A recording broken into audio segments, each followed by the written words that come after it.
Buongiorno gente e bentrovati. Spero perdonerete la mia voce, ma vengo da una brutta influenza, quindi non sono ancora al 100%.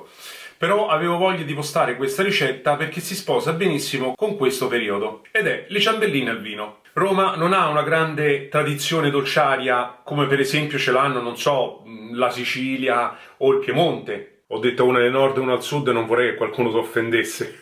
E una di queste è la ricetta di oggi. È una ricetta molto povera, infatti all'interno dell'impasto non ha né burro né uova. Una ricetta rustica che richiama un po' quello che facevano una volta i nostri nonni, o almeno i miei, che per uno spuntino o per il fine pasto inzuppavano il pane secco nel vino rosso. Ed ecco che sono nate le ciambelline al vino. Vi dicevo prima che si sposa bene con questo periodo, perché in questo periodo nei castelli romani, Marino, Frascati e compagnia cantando, c'è la festa del vino. E poi qualcuno di voi conoscerà benissimo questa canzone. Lo vedi, ecco Marino, la sagra c'è dentro. E allora vediamoci la preparazione di questa semplicissima ricetta. E ci vediamo al prossimo video. Buona visione!